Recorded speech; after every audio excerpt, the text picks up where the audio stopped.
महिन्यापूर्वीच आपल्या ठाकरे सेनेमध्ये प्रवेश केला होता आणि आता त्यांनी शिंदे सेनेमध्ये प्रवेश केलाय. काय सांगाल, काय परिणाम सिंधुदुर्गाच्या राजकारणामध्ये होऊ शकतो? खरं तर माजी आमदार राजेंद्र तेली यांनी याआधी सुद्धा अनेक पक्षांमध्ये प्रवेश केलेले आहेत. कालच्या विधानसभेच्या निवडणुकीमध्ये स्थानिक कार्यकर्ते इच्छुक असताना सुद्धा शिवसेनेतल्या काही नेत्यांनी उद्धव ठाकरेंकडे त्यांना नेलं आणि सावंतवाडी मतदारसंघाचं तिकीट देण्यात आलं. परंतु या वर्षभरामध्ये ते शिवसेनेमध्ये सक्रिय नव्हते. सत्तेबरोबर जाण्याचा त्यांचा दृष्टिकोन होता आणि कालच राज्यामध्ये जी परिस्थिती आहे, देशामध्ये जी परिस्थिती आहे की एखाद्या विरोधी पक्षाच्या लोकांना नोटिसा पाठवायच्या आणि त्यांना आपल्याकडे घ्यायचं, तोच प्रकार राजेंद्र तेलीबद्दल झालेला आहे. आणि या जिल्ह्यामध्ये याच्या पुढच्या काळामध्ये आपण बघितलं असाल की पालकमंत्र्यांवर सकाळी आरोप करण्यात आले आणि संध्याकाळी त्यांच्याच भावाने त्यांना शिंदे सेनेमध्ये प्रवेश करण्यास देण्यात आलं आहे. त्यामुळे या जिल्ह्यामध्ये येणाऱ्या काळामध्ये अराजकता निर्माण होईल. त्याचबरोबर दीपक केसरकर, नारायण राणे यांच्यावर जी टीका केली आणि त्यांच्या मांडीला मांडी लावून काय बसणार आहेत याचं उत्तर केसरकर, नारायण राणे आणि राजेंद्र तेली येणाऱ्या काळात लोकांना द्यावी लागतील. आणि त्यामुळे या सगळ्याचा परिणाम शिवसेनेवर, उद्धव बाळासाहेब ठाकरेंवर सिंधुदुर्ग जिल्ह्यामध्ये कुठलाही होणार नाही याची आम्हाला खात्री आहे. काल दसरा मेळाव्यातून रामदास कदम यांनी गंभीर आरोप उद्धव ठाकरेंवरती केले. बाळासाहेबांची बॉडी 2 दिवस का ठेवली होती? बाळासाहेबांच्या हाताचे ठसे का घेतले होते? उद्धव ठाकरेंना राजकारणाचं कायमचं उद्ध्वस्त करा असा घणाघात कदमांनी केला.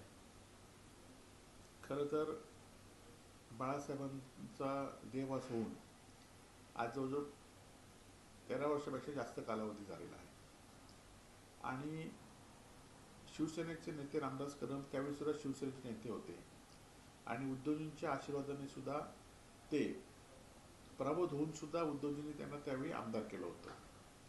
आणि गेले 13 वर्ष हे बाळासाहेबांसारख्या बाळासाहेबांच्या याच्यावर तयार झालेल्या नेत्यांनी गेले 13 वर्ष हा विषय का काढला नव्हता?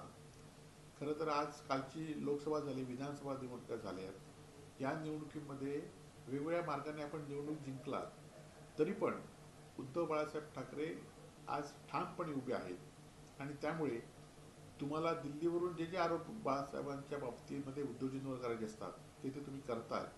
परंतु अशा आरोपांना शिवसैनिक आणि महाराष्ट्राची जनता भीक घालणार नाही. कारण बाळासाहेब असताना ज्या लोकांनी बाळासाहेबांना त्रास दिला अशा लोकांना घेऊन तुम्ही मेळावे साजरे करताय आणि त्यामुळे अशा रामदासभाईंनी खरं तर ते 13 वर्ष हे गप्प का होते हा खरा तर प्रश्न आहे.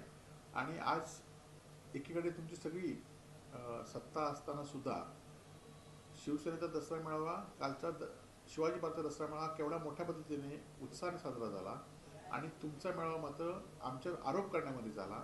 हाच फरक शिवसेनेमधला आहे. एका खुर्चीसाठी उद्धव ठाकरेंनी सारं काही कमवलं असा आरोप एकनाथ शिंदे यांनी केला.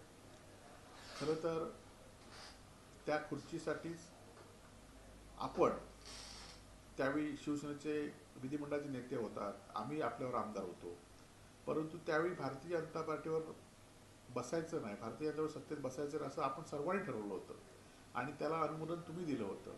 आणि ज्यावेळी तुमच्याकडे मंत्रिपद होतं 2.5-3 वर्ष तेव्हा तुम्ही काही बोलला नाही आणि नंतर मात्र सत्ता गेल्यानंतर आपण ज्या पद्धतीने उद्धवजींना आरोप करतात ते पूर्णपणे चुकीचे आहेत आणि सगळ्या जनतेला माहिती आहे की सत्तेसाठी हे चाललेलं आहे.